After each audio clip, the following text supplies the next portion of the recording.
It's the 14th of December and we are, 2-3 days away from finding out whether Bristol, South Gloss and North Somerset will leave Tier 3 and join Bath and North East Somerset in Tier 2. Is it worth the risk? It's all about risk at the moment. You don't need to go far to see how far that risk has gone. And it's gone badly. In Wales, the Welsh Health Minister there, Vaughan Gethin, saying that the situation in Wales now incredibly serious. One hospital trust in Wales describing their hospitals as stuffed full with patients in beds with coronavirus and no room for anything else. So, where are we? Where are we going to be? And how do you keep safe? And with vaccines and all the other questions you've probably got, we need help and advice. And we've got it back with us. Dr. Bharat Pankhania, who has been our guide throughout this year, is here to answer your questions. So many things Barrett does, not least of which a counsellor for Bath and North East Somerset, where he lives in Combe Down, a clinical lecturer at the University of Exeter, an expert in pandemic planning. Barrett, welcome back. Good to have you back on the programme. Good morning, everyone. Good morning.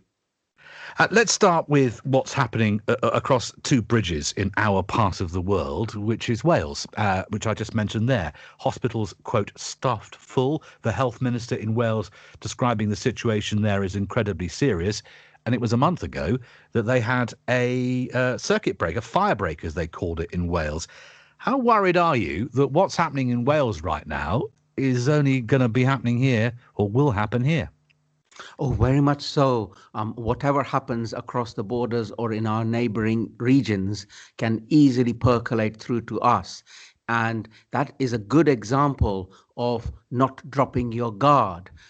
Because, yes, they had their so-called fire break, but because the seeding of large number of cases had already occurred, that fire break did not work. There was an economic cost as well, and they're back to square one. And this is what happens when we don't act fast, early, and decisively. In fact, we're worse than back to square one in Wales, aren't they? It's got worse. Indeed. It is worse than it was before the fire break. Indeed. And I think the elephant in the room that is not discussed is, why has this gone wrong? And I would say it has gone wrong because your restrictions were not really restrictions. You had your fire break, but was it truly a fire break? Did people mingle? Did people still get together? And I think if we ask those questions, we will find, yes, there were breaks in their fire break, so to speak. I'm sure we'll be talking about mingling before the end of this hour. Let's go to John in Shirehampton. We've got a lot of calls to try and get through. A lot of advice, hopefully, we'll give you as well. John in Shirehampton, what's your question? Good morning, gentlemen. I'm clinically extremely vulnerable. Shall I have the Pfizer vaccine? Yes, John, easy to answer. And with my confidence, blessings and gusto, I would say absolutely. These are new types of vaccines. They're not the sort of what you would call attenuated viruses, whereby if you are immune suppressed, it may sort of give you a negative reaction or that sort of thing. These are new things. And the mRNA Pfizer BioNTech vaccine will work. So I wish you well. Please take it and stay safe. The reason I asked, I had pulmonary toxicity caused by dronedarone and amiodarone, and my x-rays would show ground glass masses in each lungs, and they wanted to put me in the intensive care on a respirator. So I showed all the symptoms of COVID-19, albeit it wasn't caused by that. Well, it doesn't matter.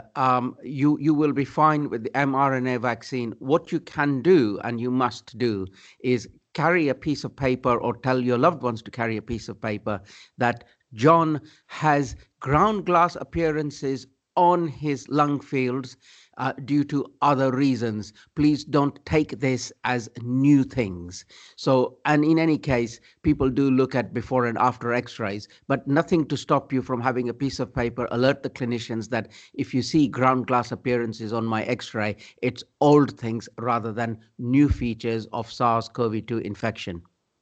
John, thank you very much indeed. Excellent, thank you. John there in Shirehampton. We'll go to Brian in Weston-super-Mare. Brian, good morning. Good morning, John. Good morning, Doctor. Your question. Yes.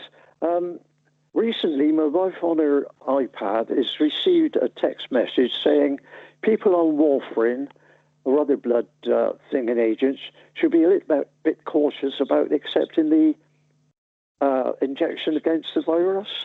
Now, I've been on warfarin quite a few years, although recently my doctor's changed it to another tablet called edoxygen. I don't know how you pronounce it. I got it. But what I'm worried about, I'm 90 years old. I don't want to take any unnecessary risks. Do you think it'd be safe to take it? Barrett. Yeah, Brian, you sound very good for a 90-year-old. So well done, Brian. You're in good form. The issue with warfarin or friends of warfarin is when we give you a needle prick, it can cause localized bleeding. So you end up with a localized hematoma. But on the scale of hematoma compared to saving your life, I would say life is more important than the hematoma, which will resolve in time anyway. So my advice would be, of course, you should take it and don't worry about it. You know, if you have a increased tenderness, soreness in the injection site, we can live with that, but at least it's giving you protection in your 90th year. We want to see you on your 100th year too. Brian, thank you very much for your question. Good question as well. Brian there in Weston-super-Mare. Let's go to Deborah, who's also in Weston. She's left us a message. Deborah asked the question, I'm allergic to nuts and shellfish. I get very bad hay fever from pollen. Should I worry about having the vaccine? Of course, Barrett, there were those 2 cases within a day of the vaccination happening where there was an adverse reaction. Both those people were people who carried those EpiPens, those adrenaline pens, because they had allergic reactions to things. I can see where Deborah's coming from on this. Yes, so whilst I said emphatic yes to John and Brian, to Deborah, I would say, in view of what you're telling me that you have extensive allergies, you may be sensitive to the ingredients in the mRNA vaccine, and therefore I would refer you to take advice from the people. Your GP is the best person to take advice from, but empirically, if you're telling me you're allergic to several items, then perhaps the mRNA vaccine from Pfizer BioNTech is not a suitable one for you. Of course, that's the only globally approved vaccine. We've got Sputnik 5 in America, in Russia. We've got a Chinese vaccine that's being rolled out across China. And there was talking of mixing and matching these vaccines as well. I'm guessing from what I've understood of this, Barrett, that different vaccines may be more suitable for different people. You're right, John, and you're also right on the subject of mixing and seeing if we get a better immune response. And both of those are valid hypotheses. So with respect to mixing, this is very good and very clever. So the AstraZeneca Oxford Group vaccine uses a chimpanzee carrier, a chimpanzee adenovirus, a chimpanzee cold virus, to carry the instructions, the mRNA, into the human cell. And the Sputnik 5 is similar, except it uses 2 different human adenoviruses, common cold viruses, carry that message through. So what tends to happen is our immune system has obviously encountered these cold viruses, and before the cold virus can get into your cells, the immune system notices them and stops them from entering the cell, and then therefore stops the immune process from happening. Therefore, to use one from a chimpanzee source and one from a human source to sort of muddle up the immune system and allow a passage into your cells to make immunity is not a bad idea.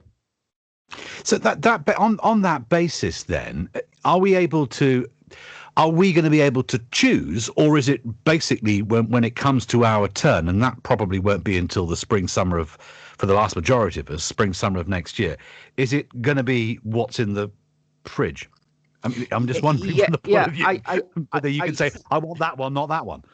No, ideally we mustn't go shopping, but with people like Deborah, she needs to have a specific vaccine that doesn't doesn't interact with highly allergenic people. So people like Deborah do need a specific vaccine which is known not to cause high interference with highly allergic people. But for the rest of us, whatever comes along, you take it, because the sooner you're protected, the sooner you are better off.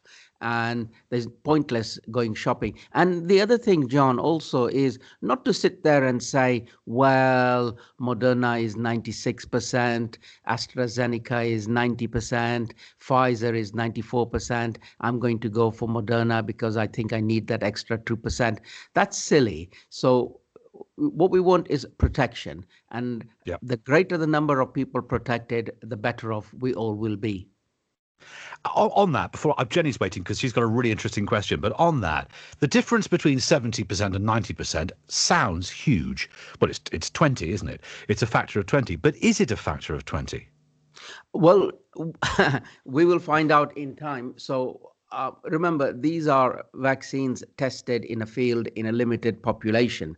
But when you start dishing it out in the millions, you will find that the efficacy of Pfizer, Moderna comes down, and the efficacy of AstraZeneca perhaps goes up. In other words, there will be a recalibration of how effective these vaccines are, and we will find that they're all a much of a muchness. They all seem to protect in the 70 plus region. So that's why I was saying don't go around shopping, because you will find that they all work about the same. Let's go to Jenny and Devices. Jenny, hi, good morning. Oh, good morning. Your question. Right. I'm going to have the vaccine on Wednesday afternoon, and I've got my follow-up appointment for January. So I think, the local surgeries are really on the ball. I appreciate that I will still have to wear a mask, still have to wash hands, safe distance. But what other distance, what other thing will the vaccine affect my lifestyle? What difference will it make? I appreciate that it will protect me from getting the virus, but is there anything else that in the near future that I can do which I can't do until I've had the vaccine? Not the best of lines, Jenny, but I think I'll just reiterate your question just in case Barrett didn't hear it. Jenny's due to have the vaccine Wednesday. She wants to know what difference it's going to make to her life and how she lives it once she's had the second dose in January. Yeah, so Jenny, well done on getting the vaccine. That's really good news. And it will start to protect you from injection number 1. And then injection number 2 gives you greater level of protection. So you're protected starting from injection 1. You mustn't think that only injection 2 gives you protection. Both of them start giving you protection. So what we want you to look at is SARS-CoV-2 is a multi-layered layer of protection. So you continue with the multiple layers at the moment. Time will tell when we can drop our guard on that point. So you continue with your mask. That is very important, followed by keeping your distance, followed by washing your hands, followed by keeping a low profile amongst humans, even though you have been fully immunized. Because what we want to do is when we've got a sufficiently large number of people immunized, the circulating virus in the community will drop. And at that stage, we can also start to go easy on the masks and other infection control measures. So at the moment, Jenny, nothing changes for you, but I want you to look at it like this. You have acquired an additional level of protection that others haven't, and this additional level of protection from the vaccine is a very, very good layer of protection compared to just the mask, just the social distancing, just the washing of your hands. Jenny, right, yes, I understand that. I mean, my biggest thing is how soon can we get back to having a social life where we can meet in our groups and, our Keep Fit classes and WI and things like that. I mean, at the moment, everything has stopped. So it won't be until a big majority of the population have had the vaccine that we can actually go back to doing the things that we did Barrett? March last. So Jenny, I was doing a back of envelope sums and, counting the UK population, and it takes 20 minutes per person to be immunized. And how long will it take to immunize 70% of the population, etc. It was a good exercise in mathematics. And being clear, being honest, this is a tall order, and it takes at least 6 months if you were to have 10,000 people immunizing over a 10-hour period per day. So it is going to take time. You just cannot cover 60, 70, 80% of the population overnight. It takes time. And remember, it's 2 doses. So by the time you've given 2 doses to 70% of your population, it will take more than 6 months. So we're looking there. Jenny, thank you very much for your question, Jenny in Devices there.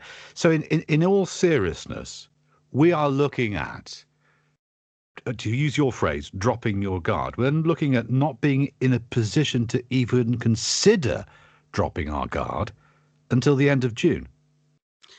Well said, John. And people don't like to hear this, but I'm supposed to be an honest broker. So yes, I am saying that, and people don't like to hear it. And you will hear from our leaders nationally that all will be well by Easter. And I'm saying, yes, but no, but I don't think so. Because, if you do the sums very, very quickly on the back of an envelope, of course, I don't want to be negative. Of course, things will be better by Easter, but things will be even better by June. And you've got to be honest and explain it to our people that, look, it takes time. It takes about 20 minutes per vaccine, and 70% of the population to immunize twice. It's going to take time, and I can't see daylight beyond, June, July. So what about the argument that if you were to vaccinate the most vulnerable, the ones who are most likely to be directly and perhaps catastrophically affected by SARS-CoV-2, and the rest of us, well, we go through the process? What about that argument that if you look after the most vulnerable, protect the most vulnerable, the rest of us can get on with things? No, it won't work. And that is sort of trying to create a section within a section. So what happens is you've got an immune population of the vulnerable, and not all of them will be immune, because even after I've immunized everyone, it depends. 80% will be immune, 85, 90, 95 may be immune, but never 100%.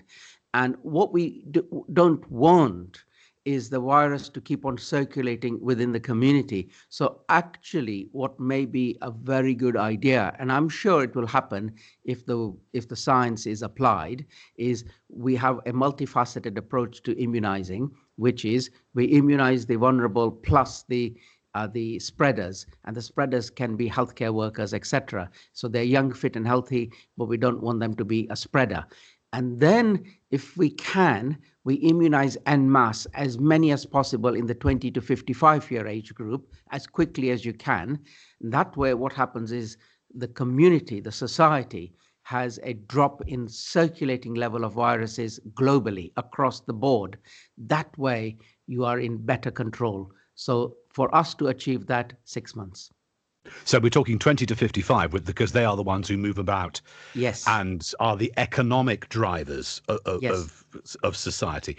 But you've just said something, and I think this may have, not that you've lost it, but it may have been lost in what you said, but I think this may be one of the things that people need to get their heads around, which is, even if we are all vaccinated, this virus hasn't gone, and people will still get it.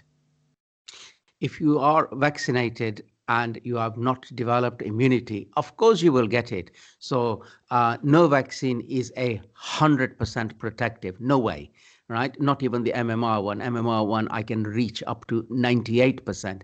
But one way of making it go away is the virus can't find you, because every time it's looking for you, it happens to hit upon somebody who is immune, and it doesn't have a lucky hit with a non-immune person. So that is one way we make it go away. But for that to happen, we need a lot of people who are immunized, and therefore the virus finds it hard to find the non-immune person. This is the concept of herd immunity by immunization.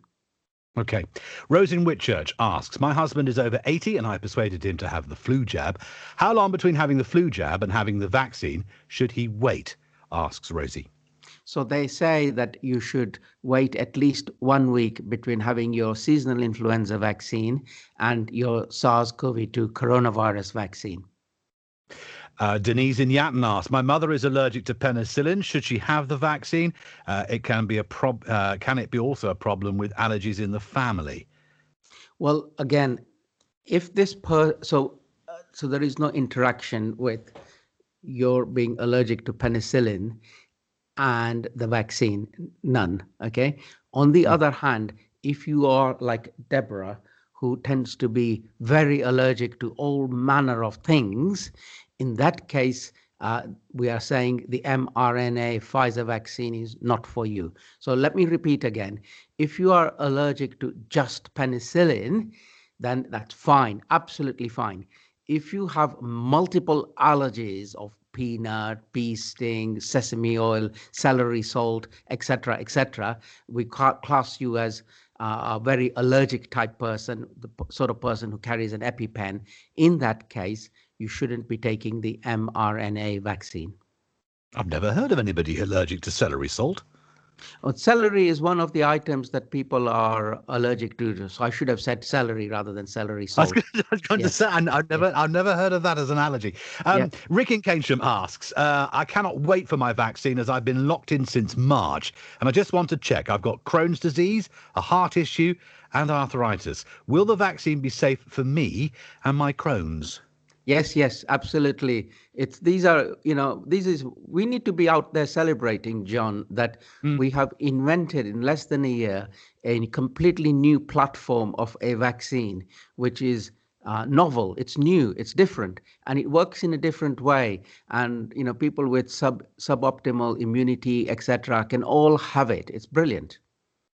Let's go to Beverly in Longwell Green. Beverly, hi, good morning. Oh, good morning, John. Your question.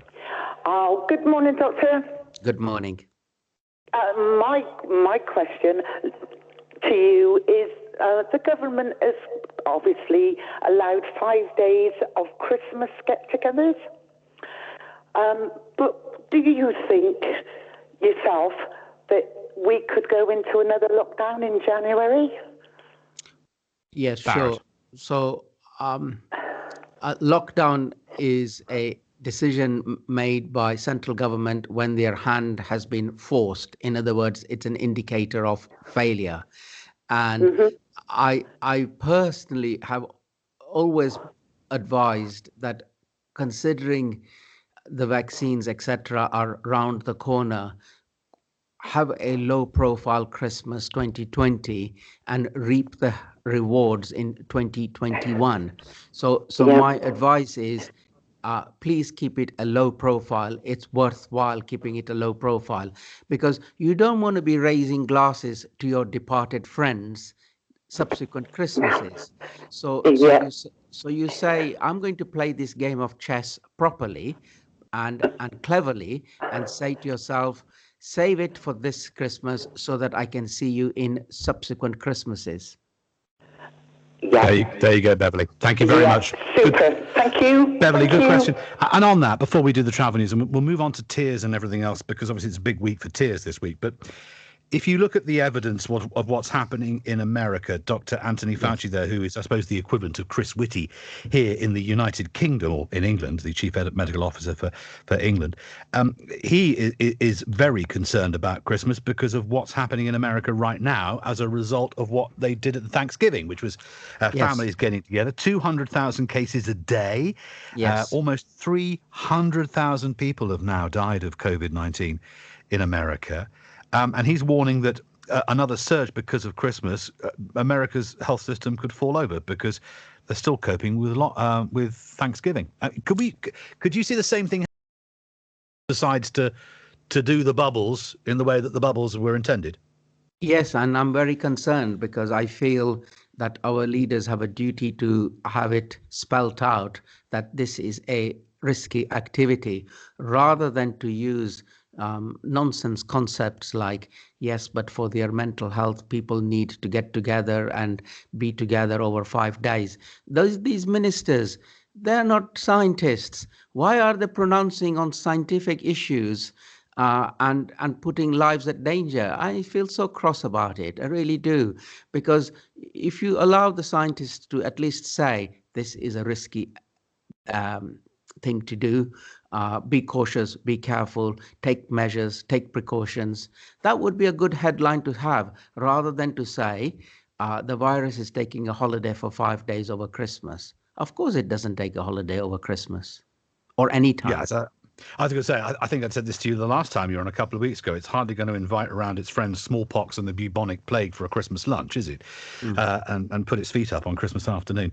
Dr. Bharat Pankania is with us, answering your calls and questions. If you have a question for Bharat, 08000 855 949. And more from Bharat in the next few minutes. Christmas. Yeah, that's what we want. On BBC Radio Bristol. Welcome to our very special Christmas celebration. 'Twas the night before Christmas, when all through the house. I'm dreaming of a wet Christmas, just like the ones we usually get. So a host of very special people have come together to put on a show for you. Our son Frank did something incredible this year. I don't mind shouting Frank's story from the rooftops. I'm very proud of my son. He's been brilliant. He was our hero. He's such a famous figure in Bristol's history. It's perfect. Christmas. Wouldn't you say that's an ideal Christmas gift? On BBC Radio Bristol. Almost 23 minutes to 11 on a Monday morning. Here's Joe Lima with the travel. Joe. Thank you, John. Let's go first of all to St George's. A370 just got news that as you go from the M5 junction 21, that's Weston-super-Mare, to the Westwick roundabout, reports of an accident just come through along the A370. That's going westbound. Police are on their way to investigate. We'll get more, of course, on that very soon. When we do, we'll pass it on to you as soon as we can. Short queue along the A4 Bath Road, only about 5 minutes or so.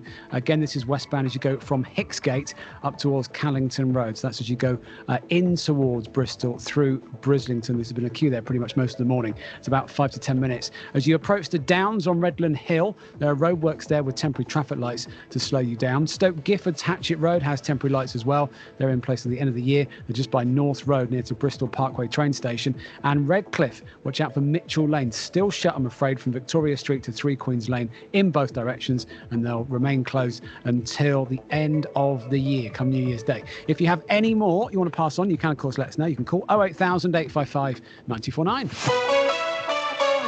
John Darville. BBC Radio Bristol. Your COVID questions, vaccine questions, tier questions, answered by Dr. Bharat Pankania. How worried are you that what's happening in Wales right now is only going to be happening here? Oh, very much so. Whatever happens across the borders or in our neighboring regions can easily percolate through to us. And that is a good example of not dropping your guard. That fire break did not work. There was an economic cost as well, and they're back to square one.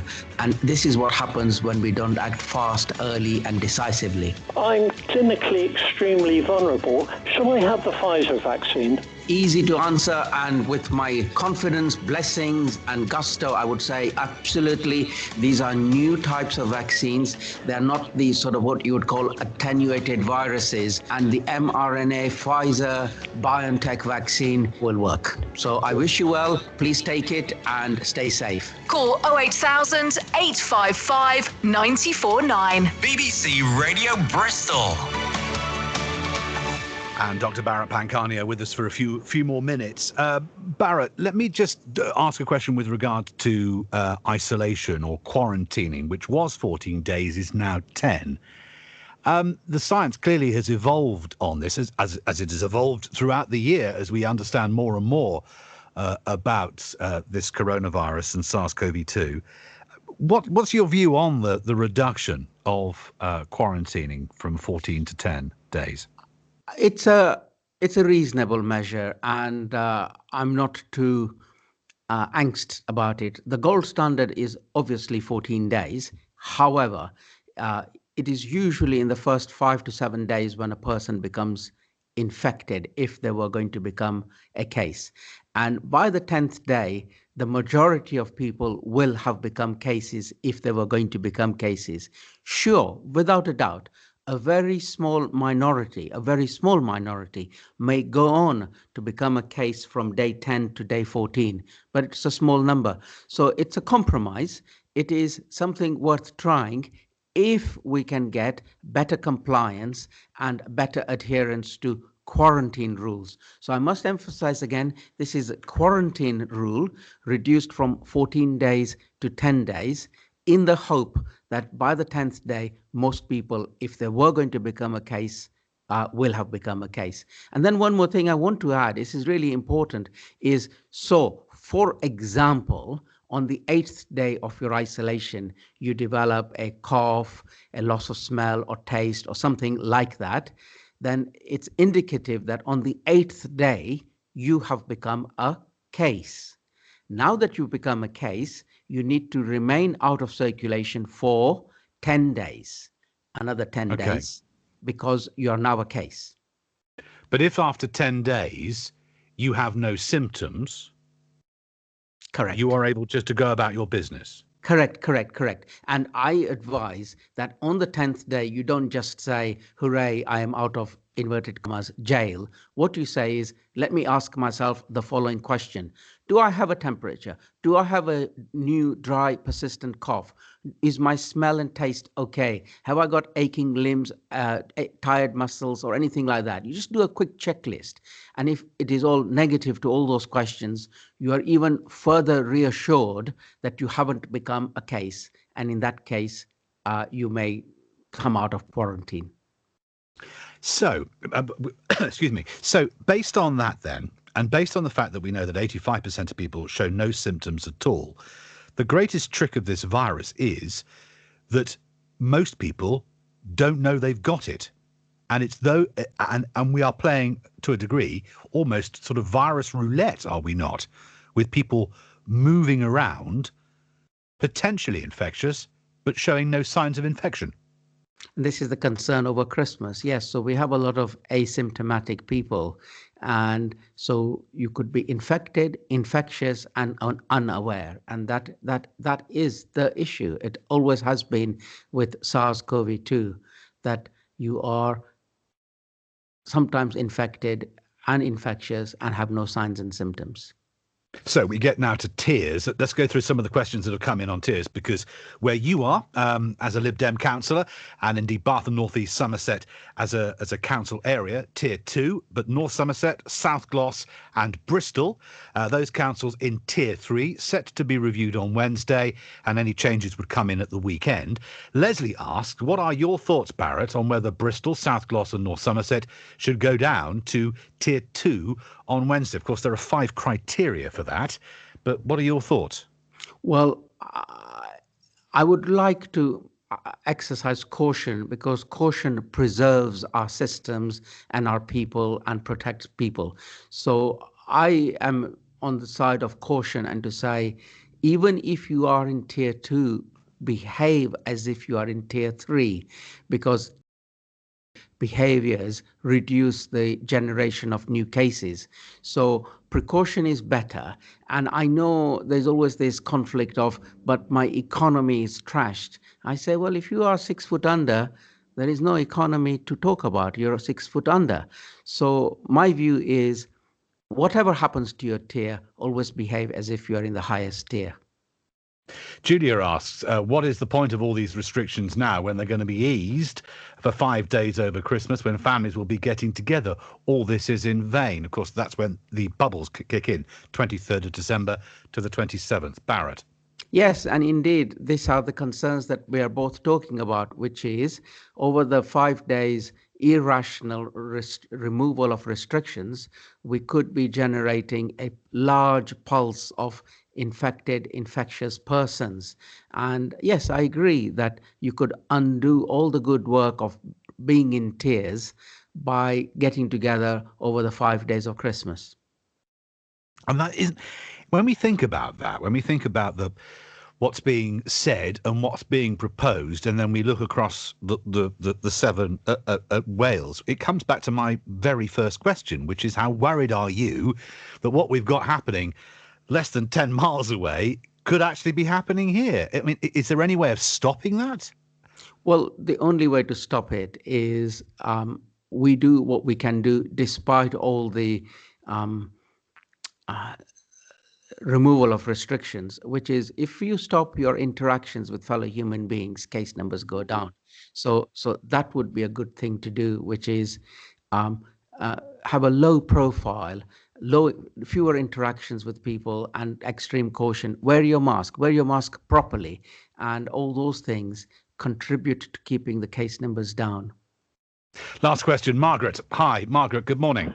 Hello. Your question to Barrett, Margaret. Good morning, Doctor. Good morning. Good morning.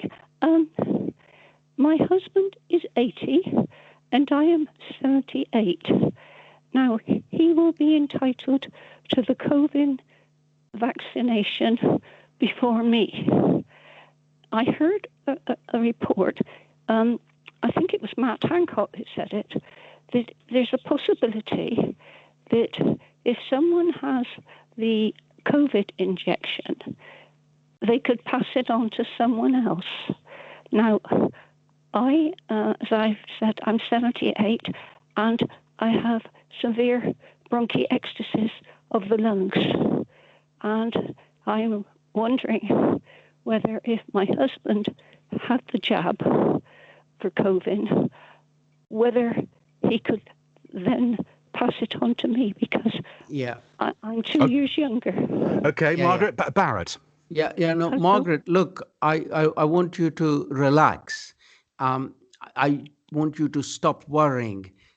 This is not a case of your husband is immunized and then he gives you an infection. Not at all. So please don't worry about that.